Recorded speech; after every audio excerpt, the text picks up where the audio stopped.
Na primeira carta do apóstolo Pedro, capítulo de número 4. 1 Pedro, capítulo 4. Glória a Deus, aleluia. A partir do versículo 1. Coloque-se de pé, já que os irmãos se colocarem de pé.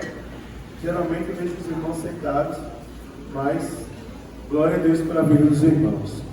1 Pedro, capítulo 4, versículo 1, diz assim: Ora, pois, já que Cristo padeceu por nós na carne, armai-vos também vós com este pensamento, que aquele que padeceu na carne já cessou do pecado, para que no tempo que vos resta na carne, não vivais mais segundo as concupiscências dos homens, mas segundo a vontade de Deus. Porque é bastante que, no tempo passado da vida, fizéssemos a vontade dos gentios, andando em dissoluções, concupiscências, borracheiras, glutonarias, bebedices e abomináveis idolatrias.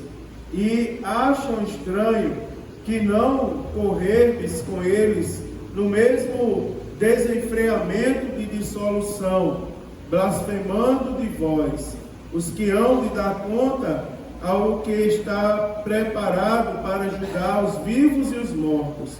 Porque por isto foi pregado o Evangelho também aos mortos, para que, na verdade, fossem julgados segundo os homens na carne, mas vivessem segundo Deus em espírito. E já está próximo o fim de todas as coisas. Portanto, sede sóbrios e vigiai em oração. Mas, sobretudo, tende ardente caridade uns para com os outros, porque a caridade cobrirá a multidão de pecados, sendo hospitaleiros uns para os outros, sem murmurações. Cada um administre aos outros o dom como recebeu, como bons despenseiros da multiforme graça de Deus. Se alguém falar, fale segundo as palavras de Deus. Se alguém administrar, administre segundo o poder que Deus dá, para que em tudo Deus seja glorificado por Jesus Cristo, a quem pertence a glória e o poder para todo sempre. Amém. Amém, queridos? Podem sentar, glorificando a Deus, adorando o nome do Senhor Jesus. Os irmãos estão me ouvindo? Já está ouvindo aí? Bênção de Deus, tá bom? Então, glória a Deus por isso. Irmãos, há 2 semanas atrás, eu comecei a falar com os irmãos sobre o capítulo 4 da primeira carta do apóstolo Pedro. Eu estava olhando lá, acho que já são umas 20 mensagens, não é? Na carta do apóstolo Pedro. Mais de 20, eu cheguei em 20, mas são mais. E na semana passada, 2 semanas atrás, eu comecei a falar sobre o sofrimento. E a temática que nós vamos tratar até o versículo de número 19, até o final do capítulo 4, é como transformar o sofrimento em triunfo. E aí eu falei para os irmãos um pouco acerca do sofrimento. E dentro dessa temática de sofrimento, eu tenho alguns subtemas. E eu comecei a falar com os irmãos quais são os propósitos de Deus no sofrimento do cristão. E dentro dos propósitos de Deus, eu comecei a falar 6 coisas acerca desses propósitos, usando por base o versículo 1 ao versículo de número 11. Na semana passada, eu falei uma das verdades acerca dos propósitos de Deus para o sofrimento do cristão. E eu disse aos irmãos que o sofrimento nos ajuda a vencer o pecado. Sofrimento do crente nos aproxima de Deus. Eu disse aos irmãos que o sofrimento não pode nos afastar de Deus. O sofrimento do crente em Jesus leva para mais perto de Deus, para mais junto de Deus.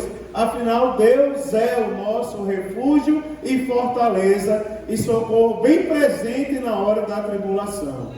Falei para os irmãos que nós, como crentes, falei dentro disso aqui, dessa questão do sofrimento, ajuda a vencermos o pecado, algumas atitudes, mas 3 atitudes que nós devemos tomar. A primeira delas é declarar guerra ao pecado.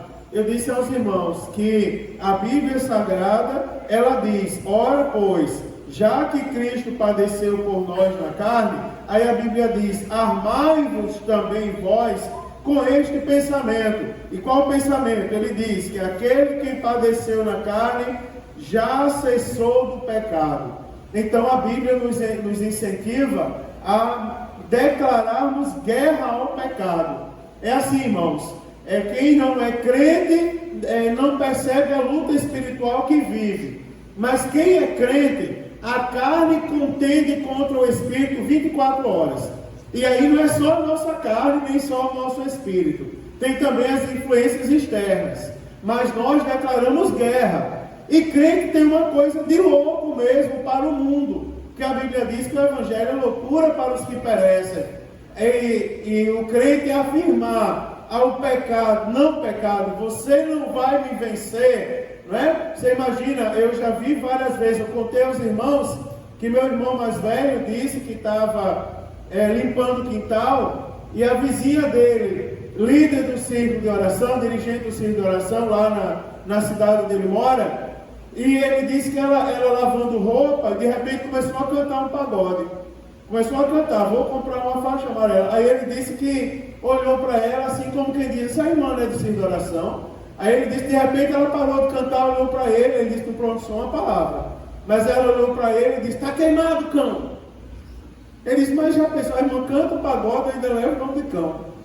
Mas ela disse, está queimado, cão. E começou a cantar, meu Jesus, tu és bom, tu és tudo para mim. Não é? É a guerra contra o pecado que a gente deve declarar. Não é, irmãos? Porque às vezes nós somos levados. Quando a gente percebe, a gente já foi levado. Aí a gente tem que lembrar da palavra e declarar guerra. Eu posso ter sido ali influenciado, mas eu não vou me entregar ao pecado. Não é, irmãos? Segunda coisa que eu falei foi que nós devemos conhecer a vontade de Deus. E a terceira coisa que eu disse aos irmãos é que nós não podemos ter saudade do pecado ou do passado. Não podemos ter saudade da nossa vida. E essa palavra é propícia para o período que nós estamos vivendo. Lembrem-se, os irmãos, que período de final de ano é o período que mais se desviam pessoas.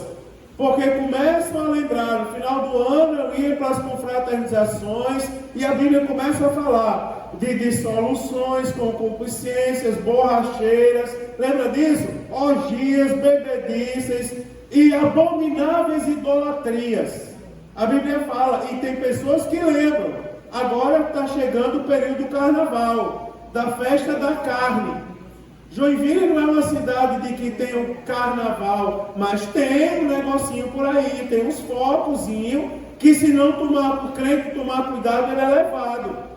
Tá certo? Ele é levado por aquilo ali. Então a Bíblia Sagrada, ela nos exorta a nós conhecermos a vontade de Deus para a nossa vida e não termos saudade do passado. Não podemos ter saudade do passado. Aonde nós estamos é melhor. Com Jesus é melhor. Com Jesus é muito melhor. Se não fosse Jesus, nenhum de nós estaríamos aqui. Né, irmãos? Com Jesus é bem melhor. Agora, hoje eu quero começar a falar para os irmãos, lá no versículo de número 4, aonde diz assim, e acham estranho não correres com eles no mesmo desenfreamento e dissolução, blasfemando de vós. E eu quero começar a falar para os irmãos aqui, que o sofrimento nos ajuda a testemunhar de Cristo. A primeira coisa que nós vamos observar aqui é que os nossos amigos ou as pessoas que estão em nossa volta, é impressionante como eles ficam surpresos com a nossa recusa ao pecado. Quem aqui não já foi chamado de besta por abrir mão de alguma coisa? Rapaz, você é um besta. Abrir mão disso por causa da igreja. Andar dessa maneira agora por causa da Bíblia. Não é? Dar dinheiro ao pastor da igreja. Quem aqui não já tentaram ridicularizar por causa da nossa decisão e as coisas que nós deixamos por causa de Cristo? Agora, mesmo sofrendo, irmãos, o cristão, ele louva a Deus, ele adora e ele agradece a Deus. E aí nós vamos para a Bíblia Sagrada. Como é que o sofrimento nos ajuda a testemunharmos de Cristo? As pessoas que não são crentes, a Bíblia Sagrada fala no versículo 4, que elas andam no desenfreamento de dissolução, e elas blasfemam contra a nossa decisão. Agora nós temos exemplos na Bíblia de pessoas que sofreram e no sofrimento glorificaram a Deus, no sofrimento testemunharam de Cristo. Quer ver uma coisa? Quer exemplo maior do que o exemplo de Jó? Olha, irmão, Jó foi ao caos. Literalmente ao caos. Se a gente for falar a história de Jó e lembrar os irmãos até onde Jó foi, os irmãos vão observar, vão lembrar que ele foi ao caos. Mas lá no caos onde ele estava, ele disse: o Senhor me deu e o Senhor tomou. Bendito seja o nome do Senhor. Você lembra quando a sua esposa já, não é, irmãos? E aí eu quero tirar a parte do julgamento da atitude dela, porque se formos analisar o contexto, talvez as irmãs, as esposas que estivessem aqui, teriam feito pior do que ela, mas ela chegou a dizer: amaldiçoa esse teu Deus e morre. E ele diz: não, como falas uma louca, assim fala você. Não é? Ou seja, no sofrimento, ele testemunha de Cristo. Você quer exemplo melhor do que Paulo e Silas na prisão? Depois de serem açoitados em praça pública, jogados no interior de um cárcere extremamente imundo, à meia-noite eles cantavam e louvavam a Deus. E você observa que isso impactou, não é, irmãos? Isso impactou os prisioneiros e trouxe salvação ao carcereiro e também à família do carcereiro. Você lembra da famosa frase: crê no Senhor Jesus Cristo e será salvo tu e a tua casa? Você observa, no sofrimento, o sofrimento nos ajuda, irmãos, a testemunharmos de Cristo. Isso é importante a gente aprender, porque alguém vai olhar para mim e vai dizer: pastor, é porque não é o senhor que está sofrendo. Porque se fosse o senhor que sofresse o que eu sofro, o senhor ia ver que eu tenho um argumento de sobra para murmurar. Aí eu vou responder e vou dizer assim: rapaz, você não conhece a minha vida. O que você conhece de mim é o que você me vê falando no púlpito da igreja. É a minha função pastoral. Você não sabe se eu sofro. Agora, independente de eu sofrer ou não, é importante aprendermos que no sofrimento, o crente, ele toma atitude de crente. E a atitude do crente é baseada na palavra de Deus e não na novela da Globo. Porque eu tenho um monte de artista da Globo aí dizendo que é crente agora. Já viu? Tem um monte de artista da Globo dizendo que é crente. No Big Brother agora anda um demônio. Eu abri o celular lá para responder uma mensagem mandada para mim. Tinha lá uma notícia de um demônio que anda no Big Brother. Um homem que anda endemoniado lá dentro.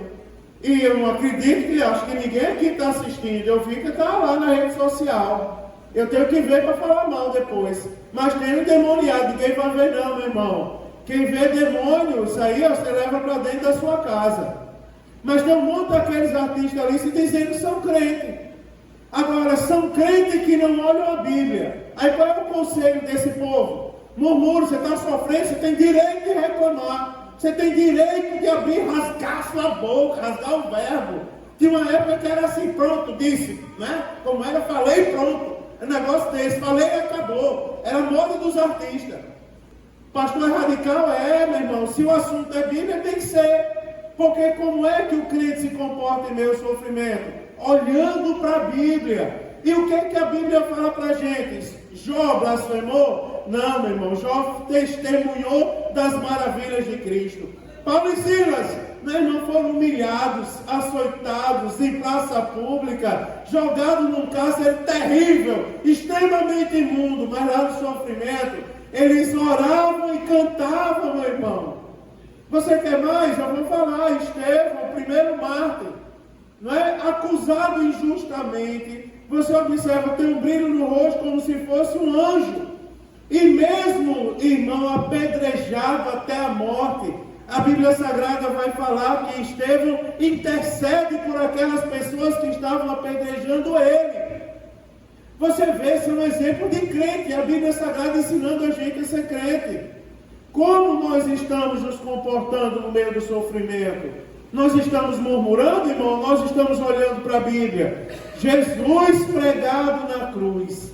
Você observa, Jesus pregado na cruz. Eu vou até virar as páginas da minha Bíblia para você ver. Lucas capítulo 23, se você quiser acompanhar na sua Bíblia. Lucas capítulo 23, versículo 34. Eu vou ler só um versículo. Que diz assim, ó. Jesus na cruz. Olha o que foi que Jesus fez no versículo 34. E dizia Jesus: Pai, perdoa-lhes, porque não sabem o que fazem. E, repartindo as suas vestes, lançaram sortes. Você observa o que é que Jesus fazia em plena humilhação, irmãos? O Filho de Deus, o nosso maior exemplo. Jesus, em meio ao sofrimento, ele intercedia pelas pessoas que maltratavam ele. Perdoa, Senhor, eles não sabem o que fazem. E a gente, irmãos, agora eu vou falar uma coisa aqui, ó, mas é coisa de crente, eu não vou maltratar ninguém. Coisa de crente. Por exemplo, tem pessoas abandonando a família por causa do sofrimento, dizendo que é por causa do sofrimento. Tem pessoas abandonando os filhos, dizendo que é por causa do sofrimento. Tem pessoas abandonando o emprego, tem pessoas abandonando a igreja. Não tem, irmãos? Tem, por qualquer coisa, qualquer luta que passa. Eu vou repetir o que os irmãos já ouviram de outras pessoas. O momento que a gente passa é um momento difícil. Porque as pessoas estão ensinando isso. Está sofrendo, deixa, abandona o casamento. Negativo. Negativo. Suporta. Porque o casamento é feito também de dores. Você acha que eu nunca discuti com Thaisa? Você acha que eu nunca me desentendi com Thaisa? Não é, irmãos? Ora, se não, todo dia eu invento de mexer nas minhas coisas, todo dia. Mas eu todo dia, já hoje eu disse: ô Thaisa! E ela correu onde eu estava e disse assim: está morrendo? Eu disse: não, estou morrendo não. Cadê o meu caderno que eu deixei aqui? Não é, irmãos? E ela disse: eu tirei para limpar e coloquei aqui, mas não é para tirar minhas coisas do lugar. Você acha que vocês entendem? Mas será que eu vou pensar em desistir por causa disso? Eu vou falar de Jesus. Obrigado, Jesus, pela cruz que eu tenho que carregar. Mostra que o Senhor me dá força todo dia. Não é verdade, irmãos? É verdade. Mas a cruz não é Thaisa não, irmãos, é o sofrimento. Né? Thaisa não é cruz não, Thaisa é bênção. Tá certo? Antes que alguém me repreenda. Mas a pessoa, tem pessoas por causa do sofrimento que quer desistir. E ainda quer repreender quem fala a verdade. A palavra de Deus está nos ensinando. Em meio ao sofrimento, testemunho de Cristo. Está difícil, mas não falta nada. Não falta o pão sobre a mesa. Não falta o fôlego para adorar. Não falta a porta de emprego aberta, não faltam palavras de Deus dizendo: eu sou contigo todos os dias. Não, irmão, não falta, embora sofrimento, mas Deus está conosco. Então vamos testemunhar de Cristo. Olha, o Elinor está ali. Foi fácil ficar no hospital esses dias? Foi fácil ficar no isolamento do hospital? Sem poder receber ninguém, sem poder ver ninguém por causa da bactéria? Foi fácil. Mas Deus estava lá sentiu a presença de Deus.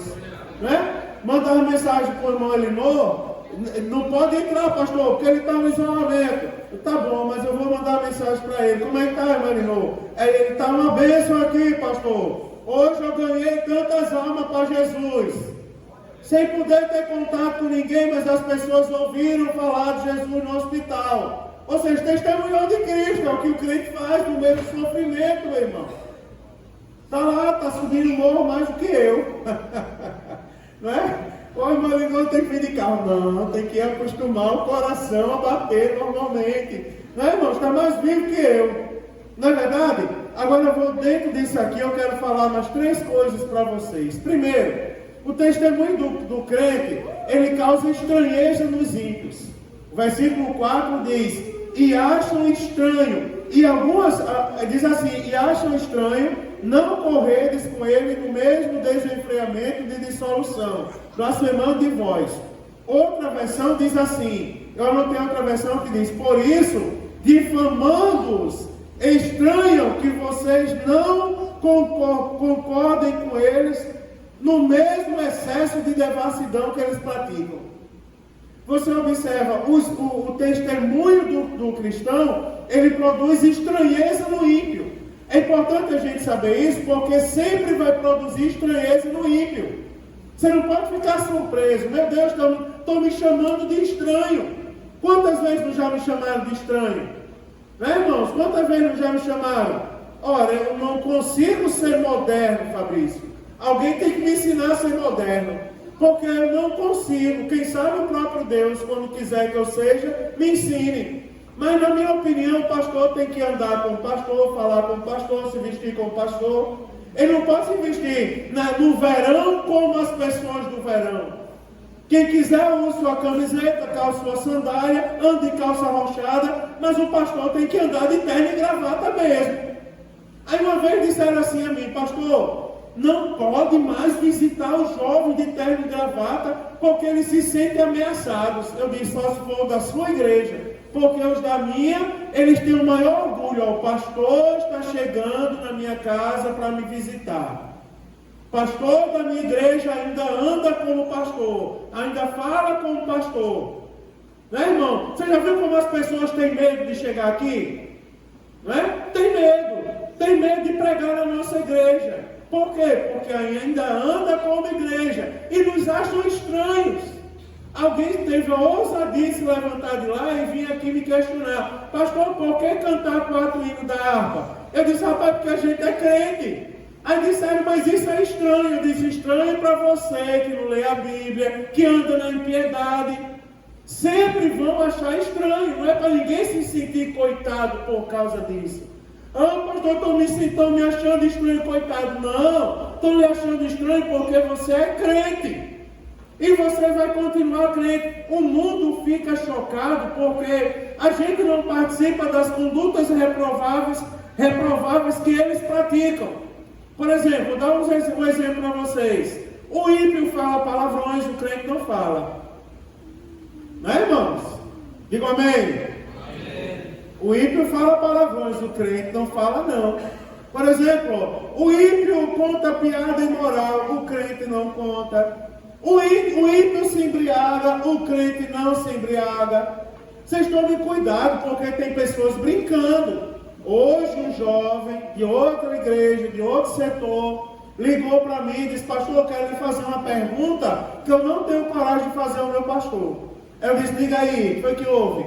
Aí ele disse assim: é pecado fazer sagu com vinho? Eu disse: claro que é. Claro que é.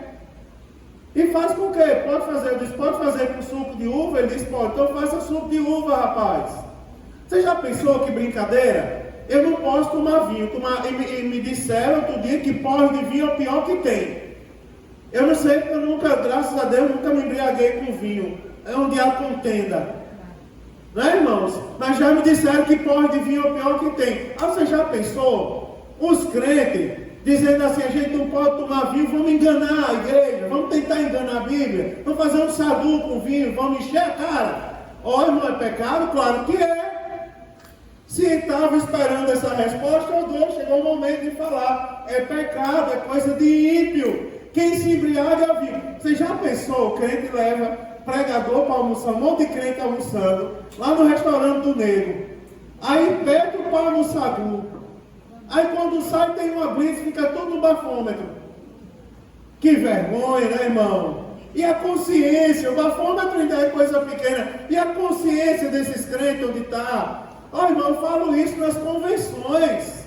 Eu falo isso quando eu prego, a igreja lotada. Se é pecado, acabou. O inimigo morre de raiva de mim, não pode.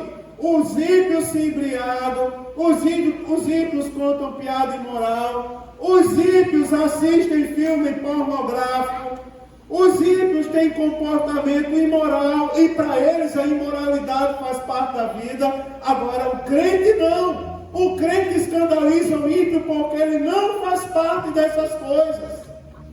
Não faz parte, irmão. Era para você ter dado glória a Deus. Porque você não faz parte dessas coisas. E por causa disso, as pessoas, elas se admiram e se chocam por causa da gente. e causa estranheza. Quer ver outra coisa? Vou falar. O ímpio não consegue entender como é que o cristão não precisa dessas coisas. Você já viu que o mundo precisa disso? O mundo precisa se embriagar, o mundo precisa contar piada imoral, o mundo precisa assistir coisa pornográfica. Não faça isso, irmão. Eu falei agora há pouco do Big Brother. Eu vou repetir, porque teve um dia de madrugada que Deus me despertou para orar por isso. O que é que um crente precisa assistir um monte de gente seminu na televisão? E ainda torcer. Eu disse a vocês que outro dia eu fui visitar um irmão, o irmão estava lá, alemão, alemão, alemão, alemão. E eu disse que é alemão, esse é o menino. Porque no sul todo galego que nasce dizem que é alemão. Aí eu disse, esse é o menino que é alemão. Ele disse, não, é o homem que está na final do Big Brother para ser o vencedor. Eu disse, mas eu vou te dizer, meu irmão, sangue de Jesus tem poder, meu irmão. Sangue de Jesus tem poder. Nós não temos parte com isso. Eu vou falar, meu irmão. Eu estou ensinando, não estou batendo em ninguém. Eu estou vacinando a minha igreja. Essa igreja é uma bênção. A glória de Deus cai aqui. Por causa disso. Agora eu vou dizer a segunda coisa. Os ímpios, eles vão ter que prestar conta diante de Deus. Versículo 5 diz assim, ó. Os quais hão de dar conta ao que está preparado para julgar os vivos e os mortos. Preste atenção que nesse trimestre a gente está estudando sobre a igreja. Semana passada, quem é da classe dos adultos, estudou sobre a igreja visível e invisível, a local e a universal. A igreja que se reúne no templo e a igreja que é a noiva do Cordeiro que vai se encontrar com Cristo. E nós aprendemos que a igreja universal, que é formada por todos os crentes, ela é formada pelos crentes que vivem e pelos que viveram. São os crentes de todos os tempos, ou seja, ela é atemporal, e de todos os lugares, ou seja, ela é universal. Nós aprendemos isso domingo passado, foi assunto da escola dominical. Agora preste atenção que tem um detalhe. Quando Jesus voltar, haverá um julgamento. Preste atenção, irmão, que nós não temos que nos preocupar com a impiedade. Eu estou falando de julgamento porque está na Bíblia, que os ímpios vão ser julgados por Deus. É porque quando eles se escandalizam com a gente não pode ter alguns comportamentos, a gente não pode se vitimar por causa disso. Não é? Viver uma vida de comiseração, como se fosse o mais miserável do mundo, porque estão lhe chamando de estranho. Não! Isso aí faz parte, rapaz. Os ímpios, eles sempre vão falar mal de quem anda em conformidade com Cristo. Não adianta se vitimar por causa disso, que é uma realidade. Agora tem outra história. Sabe por que também a gente não tem que se preocupar com os ímpios? Porque quem vai julgar eles tem poder. Quem vai julgar eles é Deus. Um dia nós seremos julgados. Todo mundo vai ser julgado. Os salvos serão julgados para ganho de galardões, reconhecimentos pelas obras de fé que praticaram. Agora os ímpios serão julgados para condenação. Todos vão ser julgados. Deus, ele vai julgar ímpios, vivos e mortos. Lá em Mateus 12:36 está escrito assim: digo-vos que toda palavra frívola que proferirem os homens, dela darão conta no dia do juízo. Não é, irmãos? Então todos, vivos e mortos, grandes e pequenos, toda raça, tribo e nações, todos vão dar conta diante de Deus. Sabe por que não temos que nos preocupar com a impiedade? Porque Deus vai julgá-los. Deixa falar, meu irmão, deixa dizer. Deixa dizer que o que você não é, deixa achar você estranho. Tudo bem, eu vou te dar um conselho. Semana passada eu fui lá na minha casa, olhar a minha casa, e o vizinho botou um monte de caminhão no terreno da minha casa. Empurrou um monte de caminhão. E aí, quando eu não disse nada, eu só cheguei, estacionei o carro, e ele veio, tirou os caminhões e saiu espalhando pela rua. E soltou uma piada para mim. O que é que eu fiz? Voltei e disse para ele: eu não mandei você tirar nada dali, você tirou porque quis. Agora eu vou lhe dar um conselho: aceite Jesus. E vim para casa. E ele me ameaçou. E eu fiquei com aquele negócio no coração. Eu digo, Jesus, eu vou, de noite eu vou estar no culto cheio do Espírito Santo, pregando, falando, e pedindo a Deus para ter visões, pedindo a Jesus para derramar glória. E aquele homem fez aquela ameaça, coisa feia, palhaçada. Ainda falei Jesus para ele, voltei lá. Quando voltei lá, aí não tinha mais empecilho nenhum na minha casa. Eu entrei com o carro, depois saí, depois o vizinho veio correndo atrás e disse assim, ô vizinho, eu quero falar com você, se fale. Ele disse assim, eu quero lhe pedir perdão pelo que eu fiz essa manhã. Quero lhe pedir perdão. Quero dizer a você, que a melhor coisa que a gente faz é ser conduzido por Deus. Melhor decisão que a gente toma na nossa vida é ser conduzido por Deus. Está tudo bem? Eu disse, está tudo em paz, querido. Se Jesus voltar hoje, eu vou para o céu. E ele ainda olhou para mim e disse assim, eu vou também. Não, irmãos, é verdade. Deus julga os ímpios. Deus julga os perturbe não. A Bíblia diz, filhinho, não erreis. Mas se vocês errarem, tem um justo advogado sentado à destra de Deus. Ele, irmão, está lá advogando pela gente. Enquanto a gente é fiel, ele está lá advogando. Olha lá, Senhor, Gustavo. Está lá, Gustavo, Jesus. Tem misericórdia dele. Está intercedendo pela nossa vida.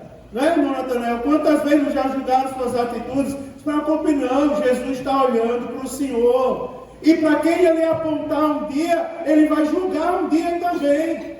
Quem mexe com o servo de Deus não fica impune. Terceira coisa eu vou dizer para vocês, é que a morte não tem a última palavra na vida dos crentes. Olha o versículo 6, o que é que diz? Porque por isto foi pregado o Evangelho também aos mortos, para que na verdade fossem julgados segundo os homens da carne, mas vivessem segundo Deus em espírito.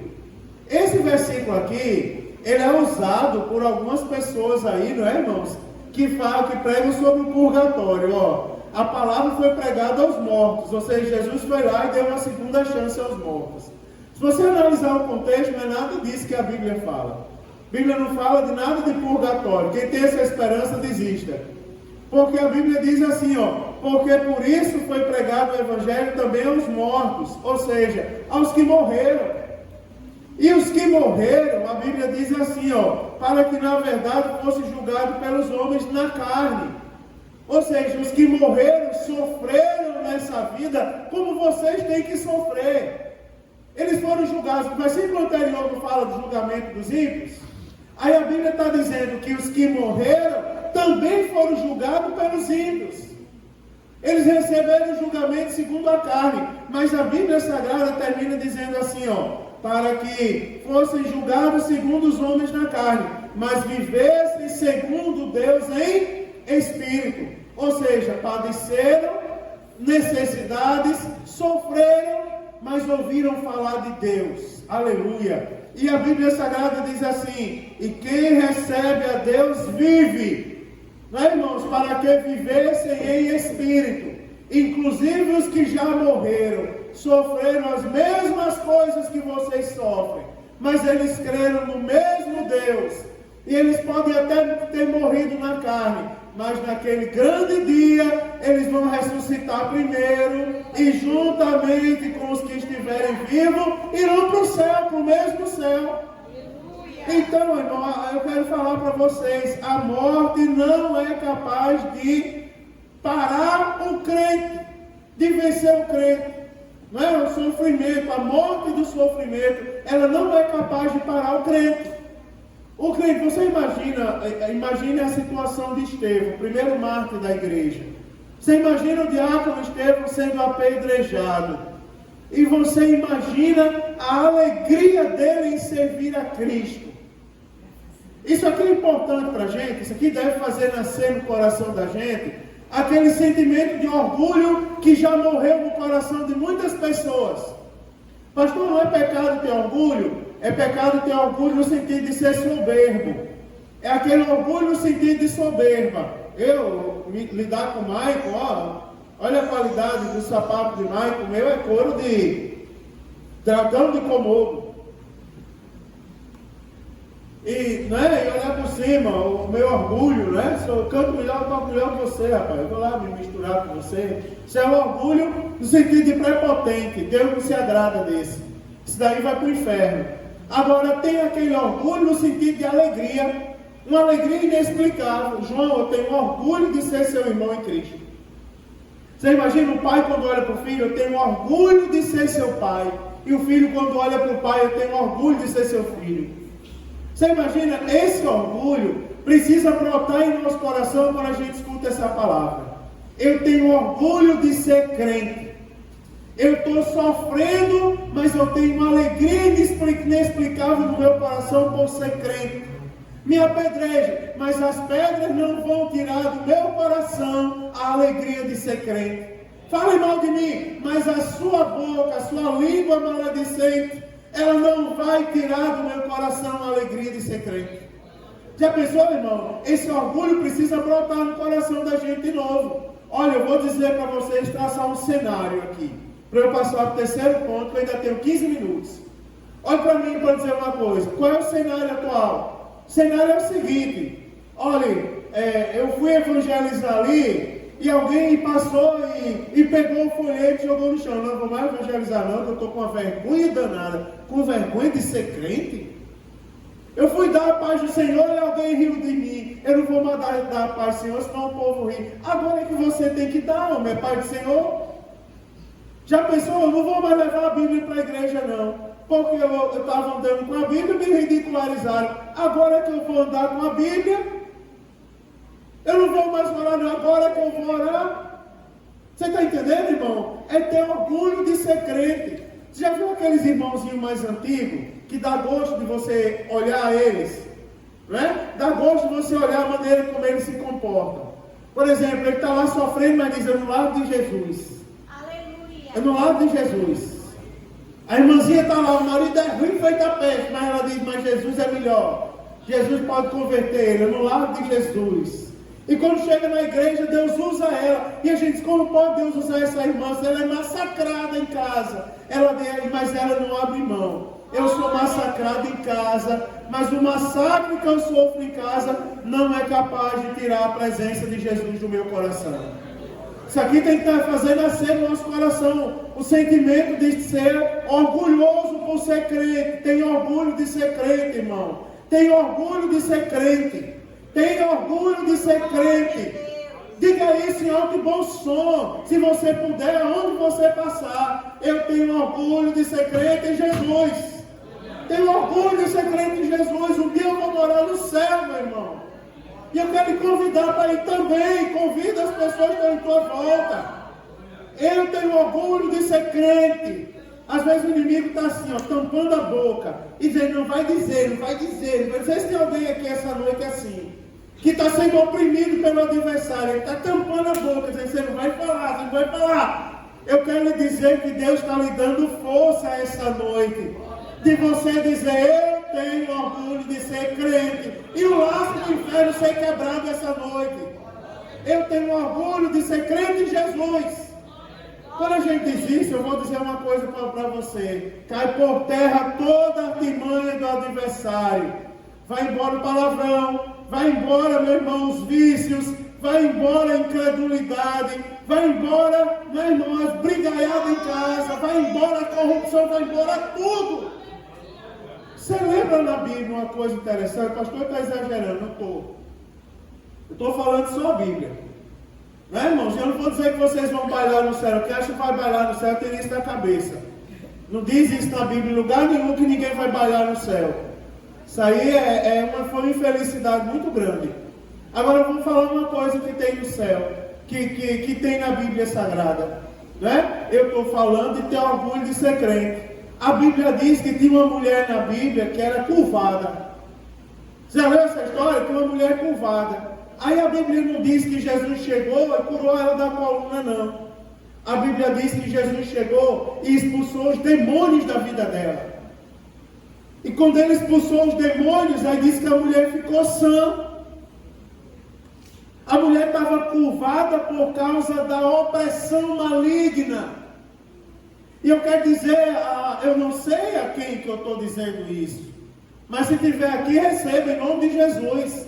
Se você está se sentindo oprimido ou oprimida, diga essa noite: eu tenho orgulho de ser crente em Jesus, porque toda opressão vai sair em nome de Jesus. Vai sair, meu irmão, vai sair.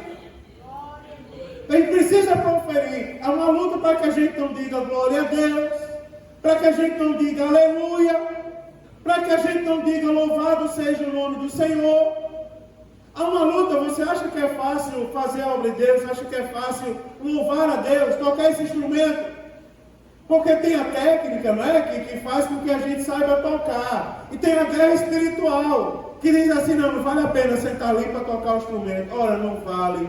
Enquanto Fabrício está tocando esse instrumento, Jesus está operando maravilhas na vida das pessoas. A luta para ele parar de tocar é por causa das maravilhas que Deus está operando. É por isso que quando eu sinto assim, sabe, que eu olho assim para a igreja às vezes, e eu estou tendo cuidado de dizer agora que a adoração, ela não começa quando a gente incentiva o povo da glória a Deus. A adoração começa desde a hora que a gente entra no templo. Cantar os hinos da harpa. Você já viu como os hinos da harpa na nossa igreja é uma adoração? A gente canta os hinos da harpa e sente a glória de Deus na nossa vida.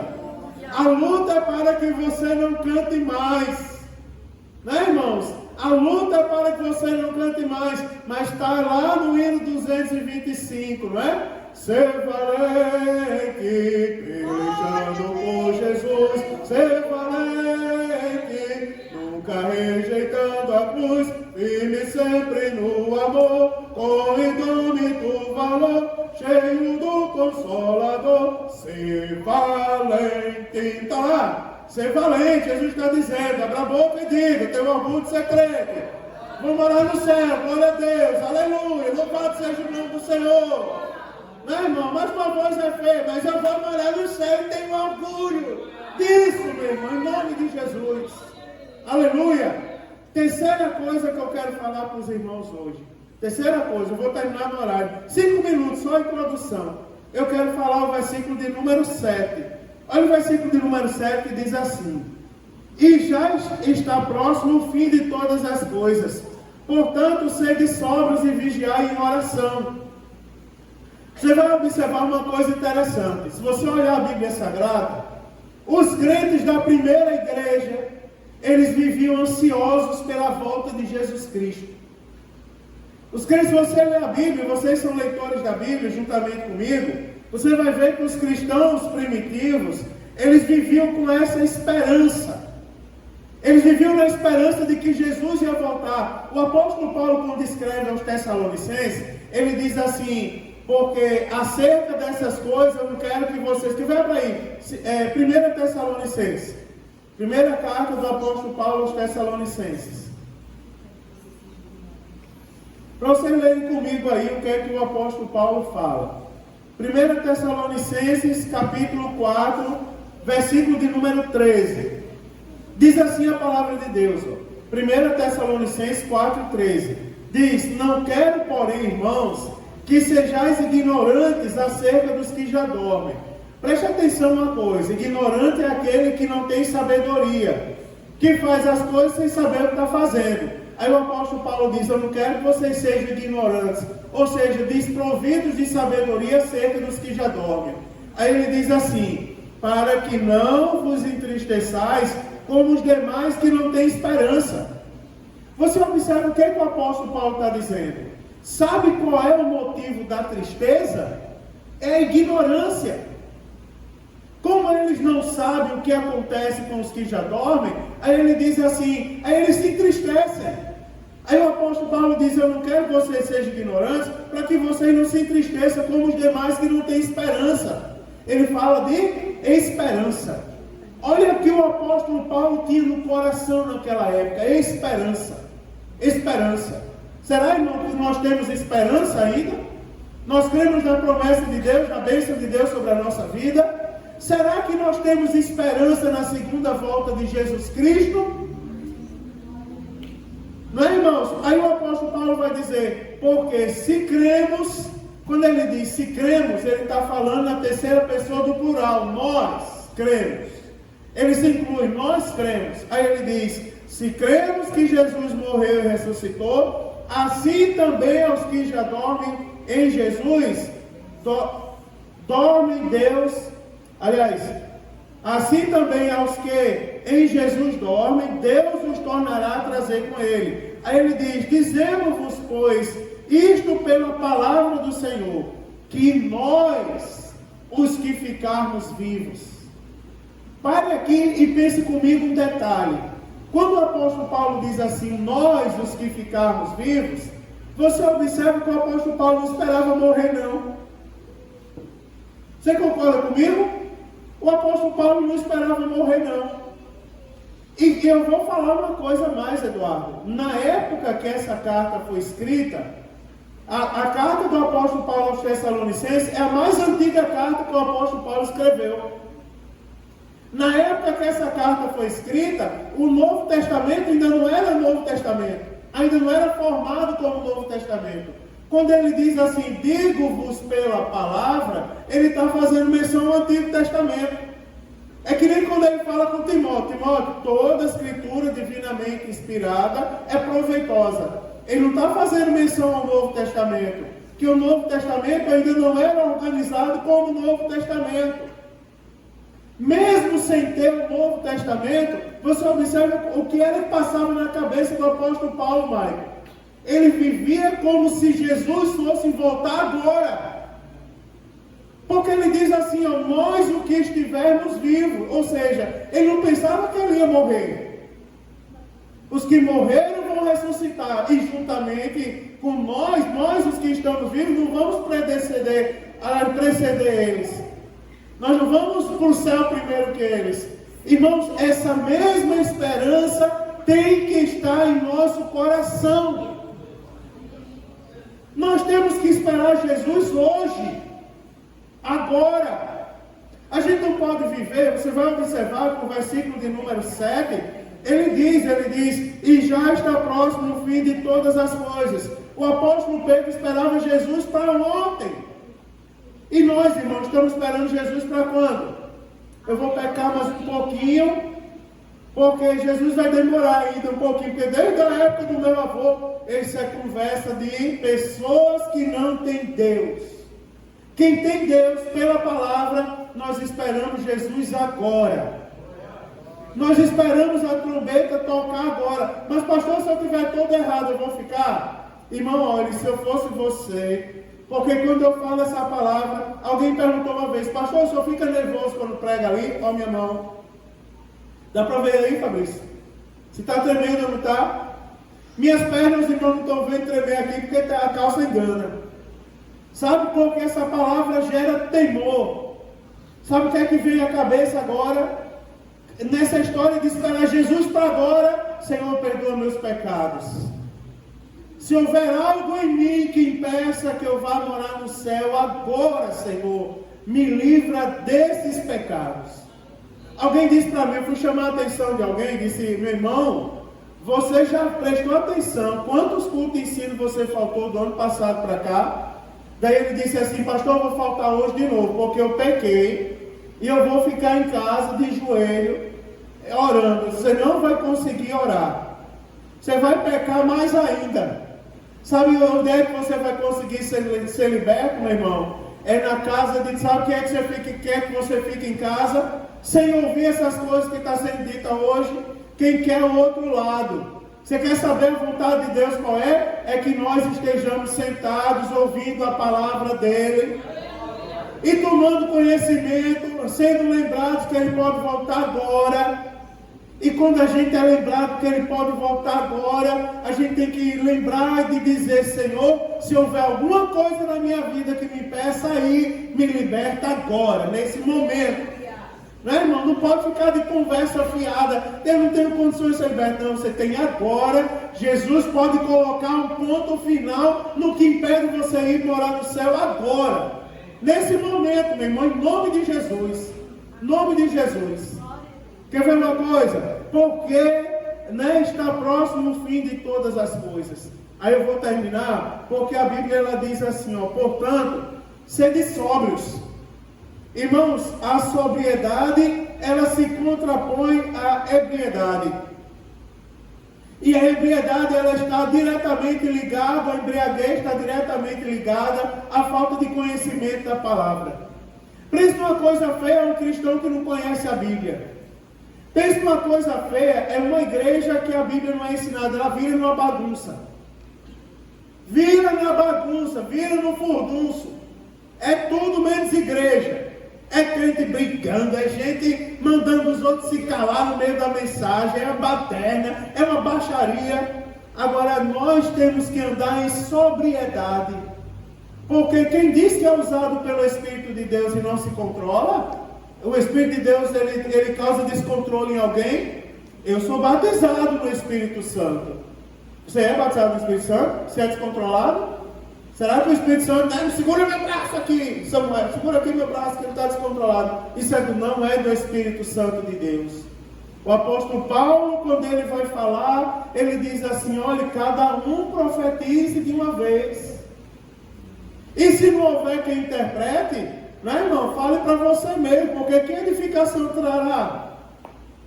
Não é verdade, queridos? Você observa que a Bíblia está dizendo assim, ó, o fim de todas as coisas está próximo. Aí o apóstolo Pedro dá um carão no povo. Ele diz assim, portanto, você sabe que o fim está próximo? Você tem consciência de que Jesus pode voltar agora, nesse momento? Aí ele diz, então eu vou dar um conselho, seja sóbrio. Seja sóbrio, ande com os pés no chão. O dia de Pentecostes é um grande ensinamento para a gente. E estavam todos reunidos no mesmo lugar, onde Jesus mandou eles estarem. De repente veio do céu um som, como de um vento veemente e impetuoso, que encheu toda a casa onde eles estavam como? Estavam como, irmão? Assentados. Não é uma coisa maravilhosa isso? Não é um grande ensinamento? Pastor, o senhor é pentecostal? Sou. O senhor pula, pulo. Ora se não. O senhor roda, rodo. Se Deus mandar o senhor profetizar para alguém, profetizo. Mas se Jesus mandar, você me vê todo culto fazendo isso? Não. Você me vê todo culto falando língua estranha? Não. É só quando Jesus manda, irmão. Isso é ser sóbrio. A gente precisa, a Bíblia diz assim, crescer na graça e no conhecimento. Você observa como isso nos ensina. Essa igreja não é uma igreja fria, é uma igreja avivada. Dá gosto pregar aqui. Dá gosto pregar nessa igreja. Mas por que essa igreja é avivada? Um irmão chegou para mim, chamou, disse assim, eu não gosto daquela meninice do Estevão de Matos. Aí eu disse, rapaz, eu vou falar um pouquinho daqueles meninos para você. É um monte de menino, canta, corre, pula, e eu dou liberdade, incentivo, corra, né? Na vigília eu fico de pé, dificilmente eu me sento. Corre, meu irmão, essa é a hora de você correr, de extravasar, porque nós precisamos da graça também. Mas quando eu pego a Bíblia para ensinar 1 hora, eu estou falando há 1 hora e 5 minutos, está todo mundo sentado olhando para mim. E sendo alimentado pela palavra de Deus. Não é motivo da gente se alegrar, porque a Bíblia diz, sede sóbrio, e tem mais um detalhe, porque a Bíblia diz assim, aí eu termino em nome de Jesus, porque a Bíblia diz, sede sóbrio, e vigiai em oração. Ou seja, meu irmão, saiba o que você está fazendo. Nós temos em nossa mão a nossa regra de fé e prática, o nosso manual de instruções, que não se envelhece, não é, irmão? Que não fica ultrapassado, não é? Sede sóbrio, está aqui a nossa sobriedade, ó. Sede sóbrio. Aí a Bíblia diz assim, e vigiai em oração. Ou seja, é a graça e o conhecimento. A graça e o conhecimento. A sobriedade e o contato com Deus, que é a graça. Qual é o resultado disso tudo, irmão? Já pensou? Se só existisse sobriedade, quem seríamos nós, Eduardo? Formalistas. Vamos orar para Deus curar. Não sei se Deus vai curar. É o formalista, é o cru, é a barra de gelo. Não acredita em nada, só acredita no que ele acha. Agora, se só tivesse graça, era um fanático. vez eu dirigi um setor que tinha, lembra do caso que eu tive que resolver de uma pessoa que viu uns animais pulando no ombro dos irmãos?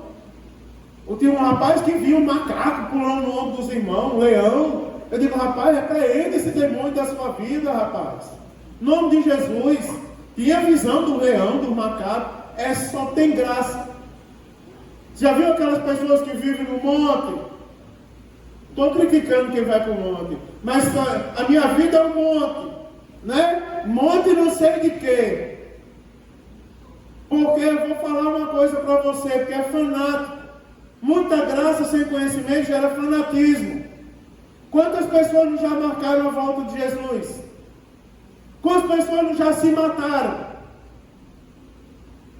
Não é verdade, irmão? Quantas pessoas a gente já ouviu dizer que marcou o dia e a hora de Jesus voltar? A Bíblia diz que nem eu nem os anjos do céu são o Pai. Mas tem gente que diz, não, mas Deus me revelou uma coisa diferente da palavra. Só tem graça, não tem conhecimento. Agora, graça com conhecimento, irmão, as duas coisas.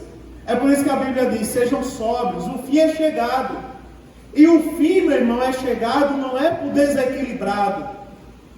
O fim é chegado para quem tem equilíbrio espiritual. E o equilíbrio, irmão, essas coisas que eu falo, que eu digo, seja santo, se converta, guerreie contra o pecado, isso não é para maltratar ninguém, isso é para o nosso bem. Porque nos últimos dias vão para o céu quem é sóbrio. Vai para o céu quem trabalha, ó. A Bíblia diz, buscai o Senhor de toda a tua alma, coração e entendimento. Graça com conhecimento gera poder de Deus. É o que essa igreja tem, irmão. Poder de Deus. Sabe por quê? Porque é uma igreja que dá glória, sem ressalvas. Mas é uma igreja que também senta para ouvir a palavra de Deus. E colocar em prática o que está escrito nessa palavra. Que Deus nos abençoe, que nós possamos continuar assim, meu irmão. O sofrimento, ele nos aproxima de Deus. O sofrimento nos leva a testemunhar de Deus. O sofrimento nos leva, meu irmão, a glorificar Deus em todos os momentos da nossa vida. A morte não pode nos separar de Deus. Aleluia. Nada nos separará do amor de Cristo se nós perseverarmos na palavra de Deus. Deus nos abençoe. Fiquemos de pé nesse momento e vamos orar e vamos agradecer a Deus em nome de Jesus.